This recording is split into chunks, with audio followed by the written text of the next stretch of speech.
Welcome back to another episode of Dimes on Duval here in my office. Whatever you want to call it. Oh, did you hear my stomach there? Yes.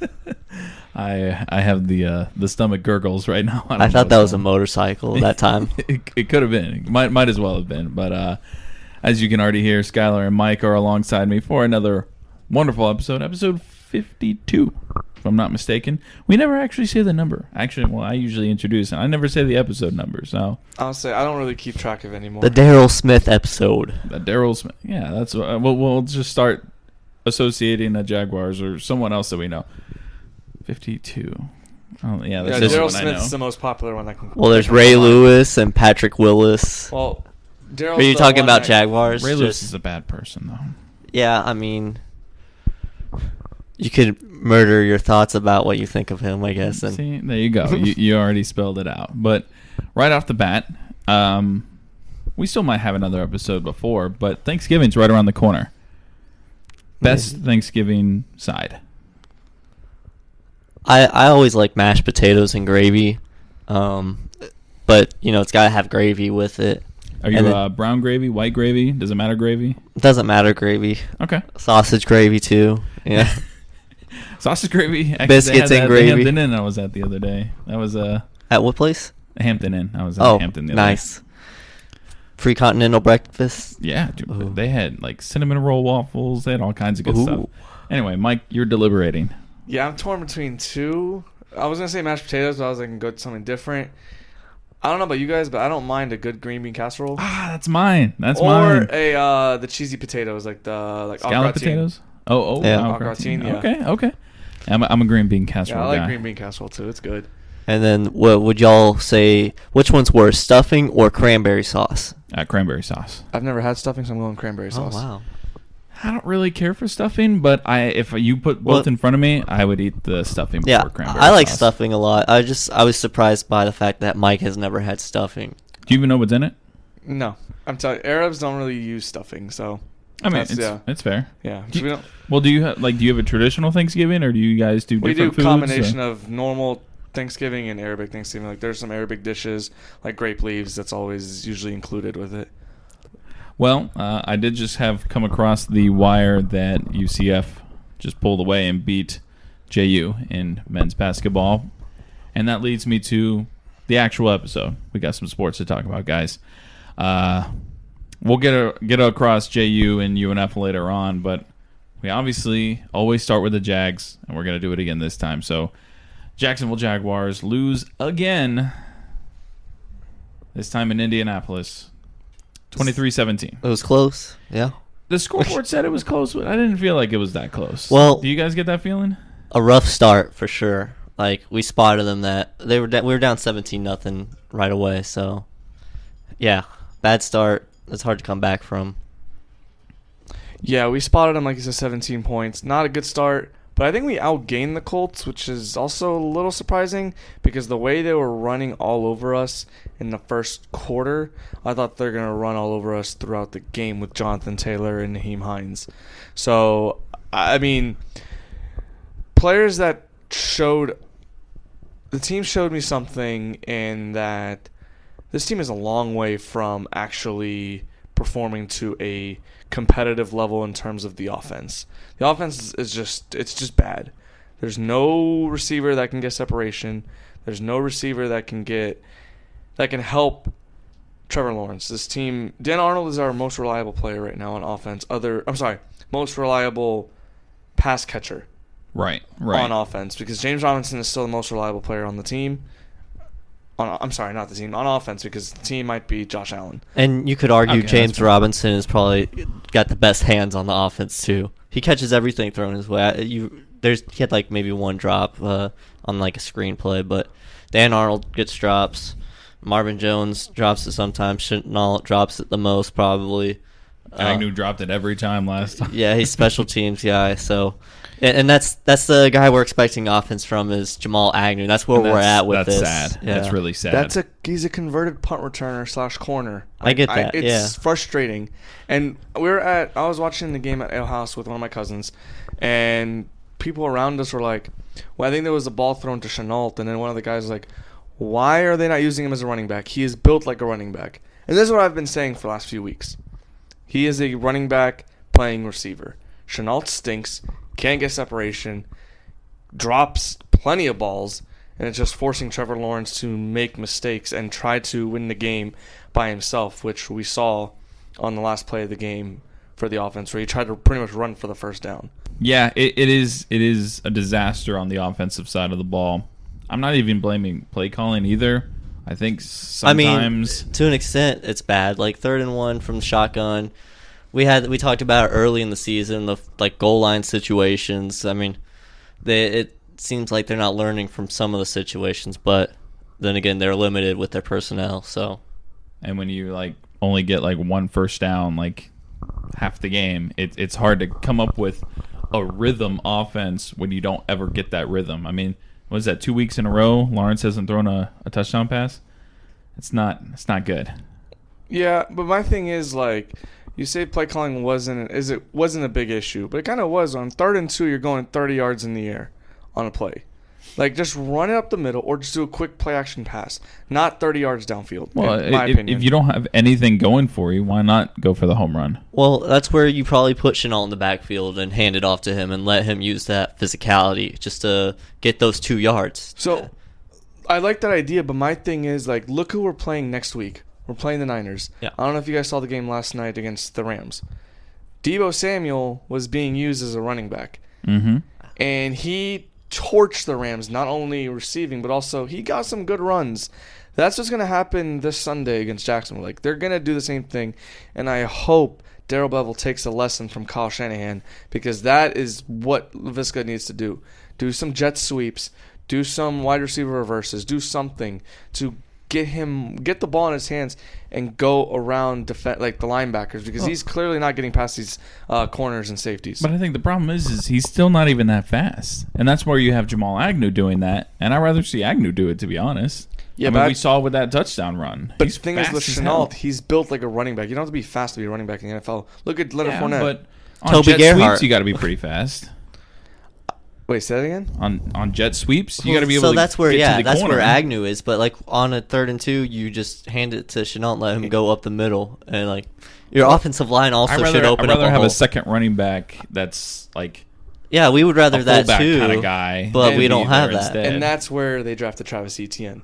So we'll see. I mean, this offense could be a work in progress due to the fact that we lost our it is a work in progress. Yeah. Well, we lost our number 1 receiver, and we lost our One change tight of end. pace running back. And tight end is just a We had crap show. James O'Shaughnessy. Imagine him with Dan Arnold right now. How fun that would be. That'd be cool to see. I think it'd be all right, because O'Shaq Hennessy is not the worst receiver, and not being the only target, he might actually be better out there. Is he expected to come back at all this season? I don't remember right now. I don't know, nor remember. care. I think Dan Arnold's actually better than Shaq Hennessy. Well, he so. is. I would agree with that. Plus, he stays O'Shaq healthy. Hennessy. And, yeah, I would agree with Dan Arnold being better at the moment. Well, with the 49ers coming to town, the defense has been playing well. And how many points did they score on the Rams? Last night? Yeah, like 30-something?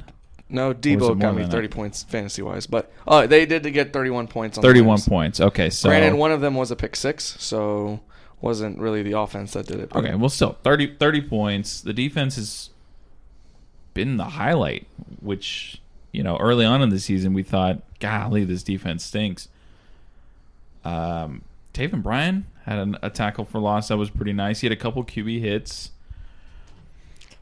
Just more like all around decent play, I guess I should say, from the defense, where they weren't getting scorched. I mean, they were forcing 3-and-outs too, but it's hard being on the field all the time too and doing all of that. Yeah, and the start was the main thing, letting that big run to Taylor early on. That's what kind of set them back behind in terms of yardage allowed. But after that long run, they didn't allow a touchdown on that first drive. We still got down 17-0. But that wasn't entirely their fault. Blocked punt went for a touchdown too. And that's tough. So, yeah, that's his first blocked punt in his career. It's crazy. Yeah.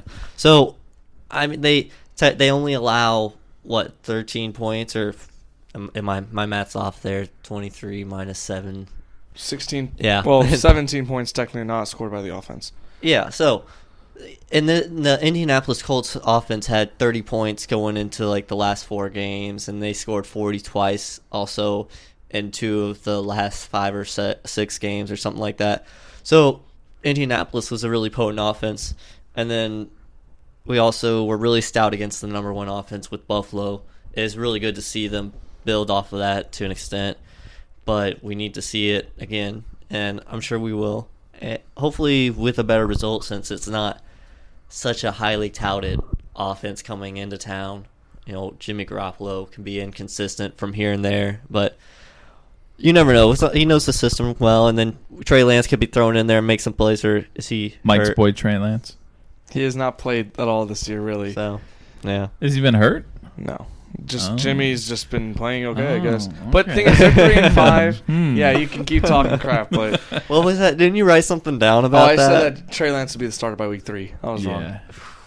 But no, I mean, No, the thing is, sir. Still waiting for week 3, huh? Yeah, I'm still waiting because the Niners are 4-5. Granted, they're still in the playoff hunt, so I guess they're gonna ride with Jimmy G. But I don't think the Jags really have a good shot if they don't get this offense rolling. Well, one thing is that's in our favor. You have a West Coast team coming east, and they just played Monday night, and they're playing a 1:00 game. So Yeah. I mean, hey, you got to slow start. You got to take advantage. Yeah, take advantage of. Hopefully, they start slow. That's how we started this past week. We were slow. Yeah, remember? I mean, we had a whole bye week and then played Seattle and then forgot how to play football. Yeah, It was and great. Smoot told everyone, you got to understand, we weren't together for 2 weeks or something. Yeah. Yeah, but I don't think that. I think the West Coast. I feel like going from the West Coast to the East Coast is easier for some teams than it is the other way around. Well, they have to do it more often. Like teams that go out west, they're only doing it once every so often, where the West Coast teams have to play teams in the East every single year. So My thing is also with the Niners, at least this week, they just won their first home game at home. Or they just won their first game at home this year. That was the first home game at home. All right. This year. Actually, the first time in almost 2 years they won their first home game. in Mike's defense, we won our first home game in London. So But they're actually doing pretty good on the road this year. They're 3-1 at home on the road, and they've already beaten. Granted, 3 teams they've beaten are not good teams, but neither are we. So are any East Coast teams? Philly, Detroit, kind of in the middle, and Chicago, same thing. 1 hour behind us. So it's not really tough for them. But the other road game was against Arizona, where they lost by a touchdown. But I think the Niners are going to actually smoke the Jags. I don't see how we're going to keep up. They're gonna smoke us. Yes, You going to be there? probably. You going to be there? Probably not. I was I'll gonna probably be celebrate there. Thanksgiving or something. My mom's going to Arizona for Thanksgiving. So you're going to do it a little early? Yeah. Gotcha. I'll probably be there. Alyssa doesn't want to use her ticket, and she says she's going to give it to me, and I don't really want to go just for the fact that I feel like we're going to get spanked, but... If you don't want to go, let me know. I can get someone who can take it. It's gonna be like the Buffalo game. We're No, gonna end up winning. I would make her go if I didn't go. So is It's it her 2 tickets? ticket. No, it's 1 ticket. Oh. Her whole family's going. I was thinking- So that'd be weird. Okay, never mind. Gotcha. Yeah, it'd be kind of strange. But another note I wanted to add about the Jags is Matthew Wright, 1 of 2, hits a 56-yard field goal but misses an extra point. Just no consistency. And then it's missed so a 51, hard to figure right? it out. Yeah, it was a 51 that he missed. Man, it's tough out here. We can't even get the 3 points.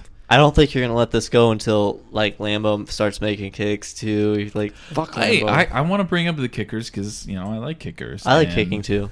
I liked his story and I thought it'd be interesting, but we'll see what happens. So, San Francisco at 1:00. The next time we will see the Jaguars play. Moving on to the Florida State Seminoles. I thought you were going to go to the Florida Gators. No. I said we're gonna go Noles first, then we'll go Gators. I So- did not hear that, so my apologies. You're good. So the Florida State Seminoles knock off the Hurricanes of Miami. And Mike, we watched that one together. That was probably the most hype I've been for a game in a while. Yeah, that was 1, fuck Miami. 2, fuck Miami. 3, fuck Miami. All right. Well, I'll put stand the the explicit tag on this episode. Good Lord. That's fine. Blowing that big lead in the first half, that was hard to swallow. But to still come out victorious is it's a feeling that's unmatched. It doesn't matter who you're playing against, but it's always great to beat Miami. Always. 4th and 14. I was really nervous. I did not think Jordan Travis was going to make that throw. He stepped into it, and it was a great catch by Parchment, who sucked all game. All year. All game, yeah. Yeah. The Kansas transfer is not really what we were hoping for, but we should have known better when he transferred from Kansas. We can talk Kansas later, too. Yeah, that's definitely going to be brought up. But, yeah, so that's a good win. But I did want to notate, because we obviously couldn't hear in the restaurant that we were in the actual audio of the game. So when the game ended, we just saw the referee come out on the field, and we're like, what did he say? And they just said final on the bottom. We're like, all right, we won, sweet. And there were some Georgia fans and a Gator fan that were like, oh, yeah, well, that was weird. We didn't know what happened. So according to this article from Bleacher Report, in 2013, the rule changed. To establish, this is a quote, to establish 3 seconds as the minimum amount of time required to be on the game clock in order to spike the ball to stop the clock. If 1 or 2 seconds remain on the clock, there is only time for the offense to run one more play. So technically, Van Dyke could have snapped the ball and just chucked it as far as he could. And that would have been perfectly fine. That would have been fine. Probably would have done nothing anyway. But knowing Florida State and their history with Hail Marys, hey, that has not been great. Really far. And I don't think he has that much of an arm. So, well, Jacksonville State caught it outside the end zone and ran it into the end zone. Yes, thank you for reminding us, Skyler. That is correct. And, it's possible. It was just kind of a weird play, a weird way to win, but I'm taking it. Okay, the amount of weird wins that Miami has gotten in our history with them, wide right, wide left, wide whatever. I don't even know how many wide whatever exactly. I don't know, 2 or 3, 4. 3 wide rights and a wide left. Yeah, whatever the number is. They've had their weird ways of winning. We can now get ours. Absolutely. And like I said, we'll take whatever we can get. That's another win. One more thing. Yeah. Fuck Miami. Okay, yeah. There you go. Well, Gators. Yes. Played the Samford Bulldogs, I think they are, right? We beat the Bulldogs. Yep, Jimbo Fisher and Bobby Bowden's alma mater. There you go. That is right. I forgot it was Jimbo's, too. I knew it was Bobby's. Where legends are made. Yeah, somebody said that he was haunting him from the grave, basically. That's funny. I cannot get back to the SEC. There it is. Okay, sorry. Pulling it up here. The final score was 70-52. Heck yeah. That's some like Big 12 score right there. That's basketball. Basketball season started. It was almost like the Florida State basketball game because that was like 71-55. I think you're right. That was the score. It was right around that score. Congrats on the first win in 7 years against Florida State, Florida Gators. We got a good start this season. Mike White is on a roll. Extend Mike White, baby. Yeah, extend Mike White. Especially watch him win a national championship this year too. Absolutely zero shot. No chance in hell. You gotta play the game. Samford's quarterback threw for 400 yards. They only rushed for 114, but had a 416 receiving yards. It was just a slugfest. And the first half was brutal. I'm pretty sure they were losing at half. They were losing at half. And then they shut them out in the third quarter, holding them to only 10 second half points. But Dan Mullen, after the game, was quoted with saying, basically, a win is a win. Do you agree with that, Skyler? Well, I mean, after this losing streak and such, I think he's just trying to get past this week. And after firing 2 coaches that he's also good friends with, he just wants to get through this week. But obviously, people are going to look at Samford and be like, that's embarrassing. And you could say it is, allowed 42 points at halftime, 52 points total. I think that's the most an FCS team has ever scored against the most Florida's allowed in the first half, I'm pretty sure. I saw a stat somewhere over the weekend. Yeah. Ever? I think it was the first, most they've allowed in the first half ever. Yeah. I could be wrong, but I think we'll it's have to get one of those. I mean, they showed a lot of stats on TV, and that might have been one of them for sure. But, in fairness, the offense scored 70 points, which is the second most in team history, the most being like 122 or something in 1918 or something like that. So it was one of the top 3 quarterback performances in school history behind Tim Tebow and I want to say Chris Leak. Yeah, So it was a great game for Emory Jones, but the defense was definitely sloppy. Defense was bad. Yeah. That's why we fired our defensive coordinator, but we weren't hoping to go from 34 points a game to 52. Against a then 4-5 Samford team. I can understand if it was an FCS team vying for a national championship or whatever they call it. Okay, so it is actually correct that Samford's 42 points scored in the first half at UF is the most points the Gators have ever allowed in the first half. It's also 2 more points than Samford scored in its last 3 games against FBS opponents combined. Damn. Stated by Bruce Feldman, but obviously other sources also indicated that. But that was the first tweet I saw. Well, Thank you, Stats. It's almost like we're reverse of where we were with Muschamp and McElwain, where our defense was really stout, but we had no offense, and we had Luke Del Rio and Skylar Morningwig and Trayon Harris. Luke Del Rio, that's a throwback. I saw him play in high school. Yeah, I remember that. And he wasn't good then. So I don't know what the heck. I could have been a Gator quarterback, I feel like, if I just put on some weight. So, it's just the offense has been a disaster in the past, and now it's just we got to this point where the defense is just flat out atrocious. But, I think what we got to look at, too, is after the second half, they only allowed 10 points. They started forcing turnovers, and that's something that throughout the past couple of years, we don't see the team make any halftime adjustments. It's just the same flat defense throughout. Same mistakes first half and second half. Now, granted, they allowed 42 in the first half, but they were coming off a losing streak for the first time in a while, and we're not in a good place, but we're at where we're at. But I mean, it is a good sign to see that they made those adjustments and actually came back and stopped them to win. Of course, yes, it's Samford. It sucks to see, but if the score was 58-52 at the end, I'm we're probably talking more about Dan Mullen being on a hot seat. He is still on the hot seat. I'm not saying he's off of it. That's not what I'm saying at all. But Mike is just sitting over here is so foaming fired at at the the end of the mouth. year. He's the one lighting the fire. I'm not the one who's lighting the fire. Florida fans are on Twitter. Florida alumni, Florida beat reporters, the local media. radio station. And then Gator fans and alumni and all that, they're all cynical too at the same time. So, you go back to the beginning of the season where you thought you'd be fighting for an SEC title, even maybe. Yeah, Todd being Grantham playoff, should have been fired last year.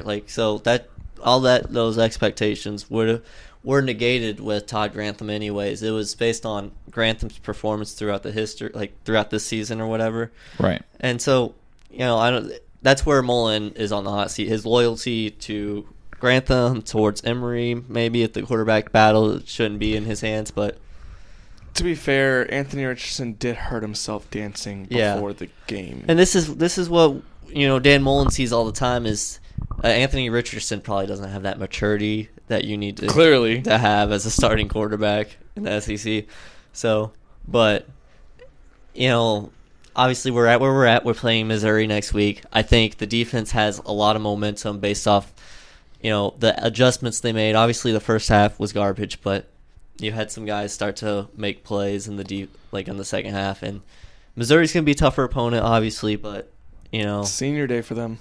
Yeah, and it's going to be cold. It's just crazy to sit here at this point of the season and say that Missouri is going to be a tough opponent for Florida. They always are anyways. It doesn't matter but this season. It's still weird. I mean, I'm still thinking they'll be tough, but this Florida is usually will our still beat them coldest by game. 24.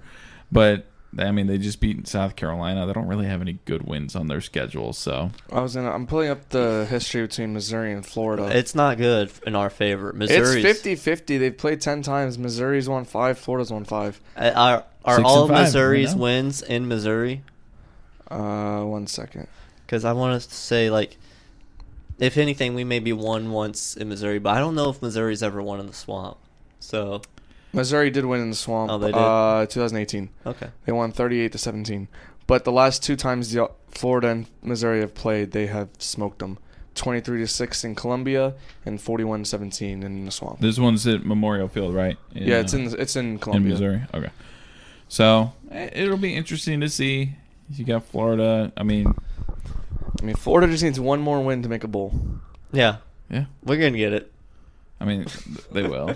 Even if they don't beat Missouri, they'll beat Florida State. No, they won't. They'll be mad. They'll be mad. I don't think they'll beat Florida State. I don't know, man. It depends. It depends on what. But there's a possibility that the Florida State game, both teams could be 5-6. The winner goes to a bowl. The loser is at home watching.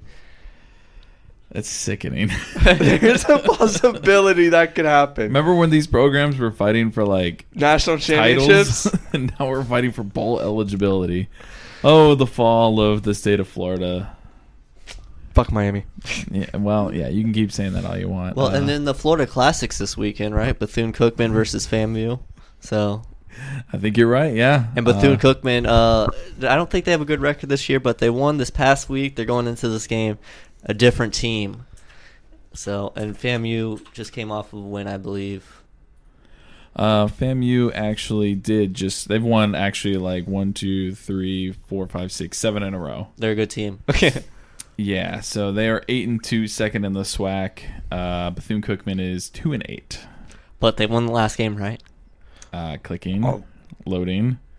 Yeah, they won 2 in a row. Momentum. They beat Alcorn and they beat Grambling. Wow, and Alcorn has a good quarterback, if I'm not mistaken. I'll take your word for it. I actually don't know anything I feel like about I've seen Alcorn. him publicized somewhere because that's where Steve McNair went. Nice. R.I.P. in peace. I would like to go to one of those Florida Classic games. I could be wrong on that, but I'm almost positive he did. He did.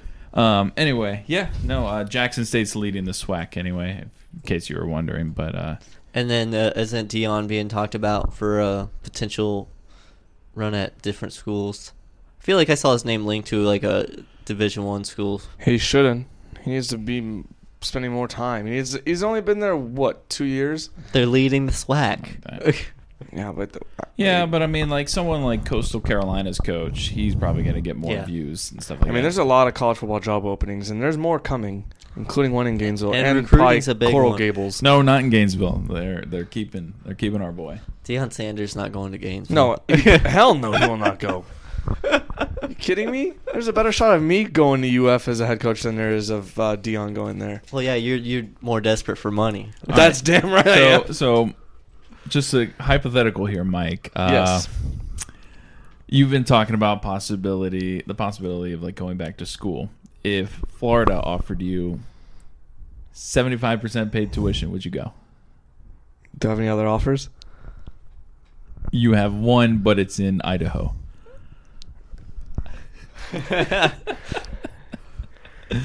To the west I go! Oh, my man. goodness gracious. And that just blew out the speaker. Nice. So Keith and I will. So, okay, 100%. 100% paid, but you can go anywhere else too, but you have to just like do it normally. Like you could get back into Florida State. You've gotten into every school in the nation, but Florida is the only one giving you 100% paid tuition.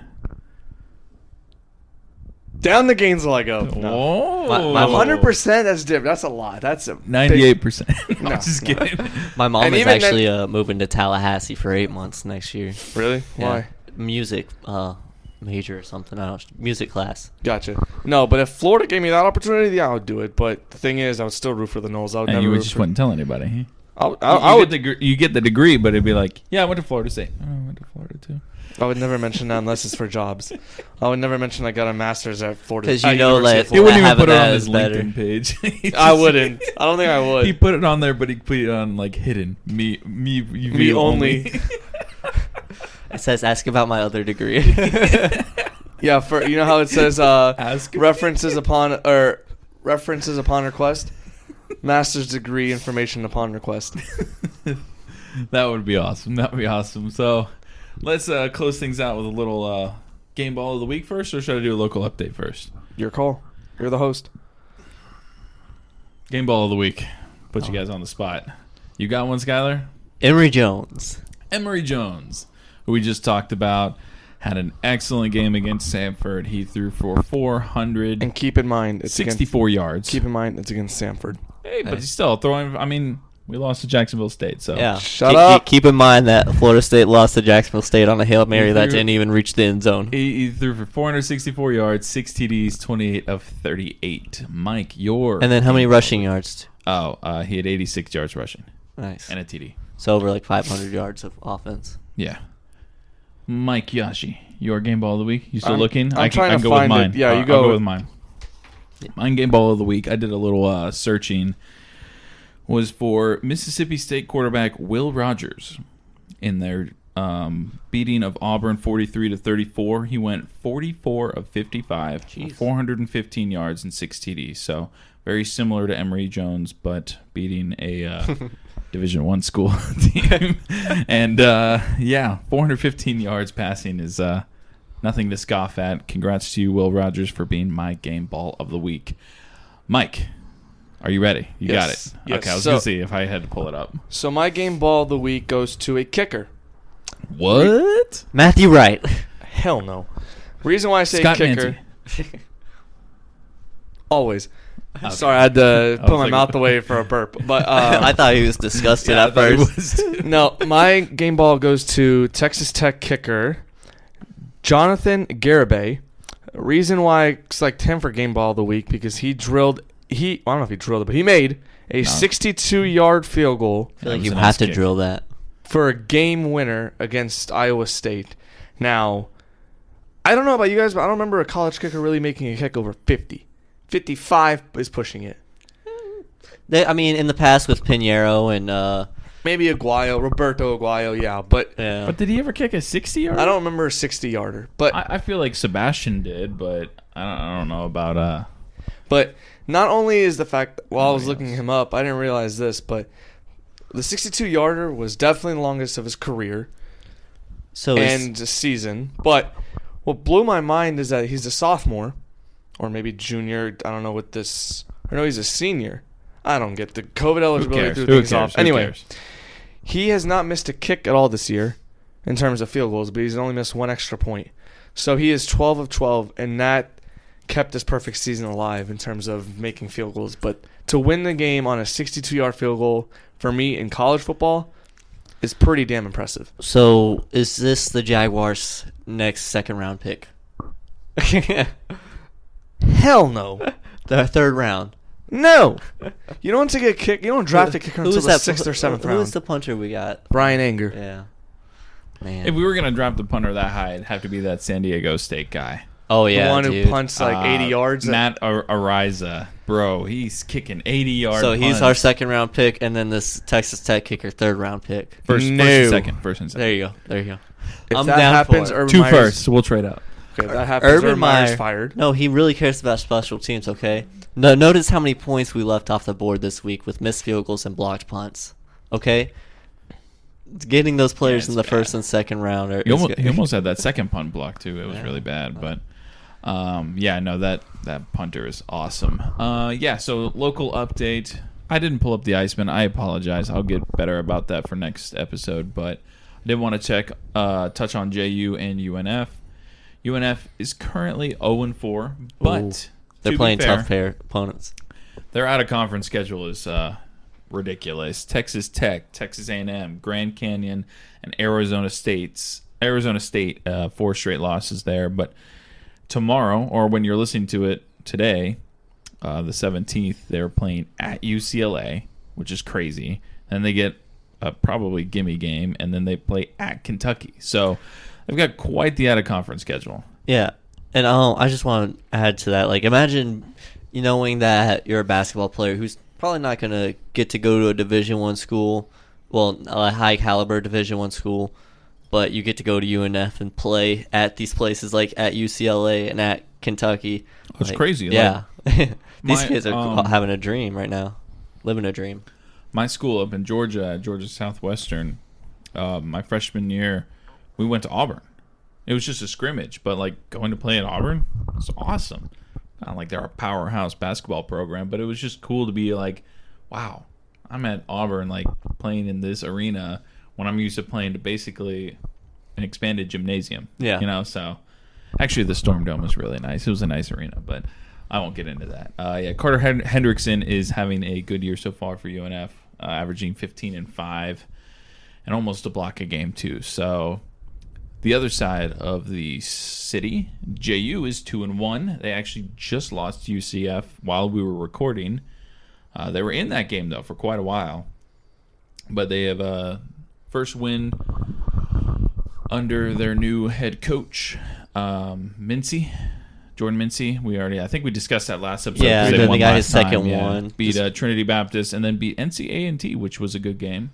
Got to hear Sports Bar Podcast's own Scott Mancy on the call for that one while we were driving home from our vacation this past weekend. That was nice to hear them pull out that win, but they will be going to Minnesota next week. This will be a state I've never been to, and neither has Scott, so it'll be a fun experience. How many states have you been to? Is it rare that there's a state that you haven't been in? No, it's more the other way around. Like, I've been basically up the eastern seaboard all the way up to, like, Delaware, Pennsylvania. I haven't been to New York or anything above that. Same. And then I drove all the way out to Wyoming, so... Oh, yeah, for the dog. Yeah, don't remind me. And then you also got that Corey. Dang. Good burn. Yeah, but, like, I haven't been to, like, the big states. I haven't been to Texas, California, New York, so... But I have been to Quebec, so... Nice. I could throw I that just on pulled there. up the Iceman stat while you were, record when you were talking about JU and UNF. Lay it on me. They've played 10 games. They are 3-5-1-1. They've had 3 wins, 5 losses, 1 overtime loss, and 1 shootout loss. Yeah, I forget that they score that differently. It's weird. Yep, and they are currently 20th in the standings with 8 points. They are near the bottom. 20th of, like... The whole league. I'm talking about the whole league. I know. Is it, like, 20th of, like, 30 or... 20 out of 27. So they're near the bottom of the league. And definitely work to be done downtown. Work to be done indeed. Well, They've got... Downtown's always under construction. That's for sure. It's true, but now I will end on this. One more thing. Mike and I were talking about it earlier. Did you see the Firehouse Subs news? Oh, by the way, Jacksonville lost. The Iceman lost today. So. Oh, classic. So Firehouse Subs, a local Jacksonville restaurant chain. I went to high school with the Sorensen kids, so oh, cool. Pretty local. Yeah, like the Indy Sorensen was in our grade class. Kevin and I, and my sister was also friends with the sister. His sister, I think her name was Santa Sorensen, and she went to a birthday party there, and they had a really cool pool, changed colors, and they have a sauna in their house. So okay, that's pretty baller. They're obviously on their way to a nicer thing. But Indy played. What's funny is Indy played football. So during senior night, when he was announced, it was announced that he wanted to open up the first firehouse in Hawaii. I don't think that happened, Joe. I don't know, but they are. I think we looked at, like, they're in like 45 or 46 states or something like that. But the big news is they actually just got sold for $1 billion. Yeah. So congrats to Firehouse. They did come out and say a list of things that they expect the buyers to do, which the buyers are also invested in Burger King, which is another Jacksonville-based restaurant, which is cool to see. I went through a list of 5 other pretty big restaurants that are based here. So those 2 are gone. Can you name the 3 other that are based here in Jacksonville? That are still here? Or I mean, they branched out, but I mean, like, their originals were here in Jacksonville. Would Larry's Giant Subs count? It wasn't on there. I don't know if they're in other states yet. These other places are in multiple states. 2 of them are breakfast places, and one of them is lunch dinner. I feel like I'm gonna know them, and I'll be mad. You definitely know one. I mean, Metro Diner. Oh yeah, dang yeah. Guy Fieri on Diners, Drive-Ins, and Dives. Yeah, one of the worst episodes I've ever seen. By the way, Larry's is in other states. I know Georgia. I see Georgia has locations. Okay, so they're getting there. They just weren't on that little list that I saw. The other breakfast one would be Maple Street Biscuit Company. Okay. Yes. The other one, the dinner one, there's one in San Marco. There's one by me on Roosevelt. There's one on San Jose. They have pizzas, burgers. There's one at Bartram Park. Is this at the Loop? Yeah. There you go. Yeah, it is. I love the Loop sometimes. It's very hit or miss. Their chicken tenders are always good. I mean, yes, they are. I used to get those a lot as a kid. And then the when I ranch wasn't is getting the super pizza. thick. The ranch? It's super thick. Have you, like, when you get you don't get the ranch with tenders, do you? You get honey mustard? Sometimes. I'd rather do ranch than honey mustard. Did you get... No, we got pizza last time we went there. Never mind. I was trying to think if we got ranch to see if it was like... Steak fries are good, though. I don't like steak fries. No. No, I'm Wow. not a steak fry guy. You ever gone to, so you haven't gone to Red Robin probably? I have, but I just choose bottomless not to really fries. eat it. Yeah, I look for the. There's a crunchy bottom on ones. those fries for you, huh? I look for the crunchy ones, and then I'm out. Well, last time I was there, I got this fondue burger, and it's just a burger with cheese and bacon on it, and you dip it in a bowl of melted cheese with bacon bits in it. It was so good. Clogged my arteries just saying. Oh that. yeah, I'm sure. Golly. But Well, before we get you all too hungry, we're going to go ahead and check out here. Thank you all for listening again to another episode of Dimes on Duval. For Skylar Chase, Mike Yaji, I am Keith Manzi signing off. We'll catch you next time. Love you, Trevor Lawrence.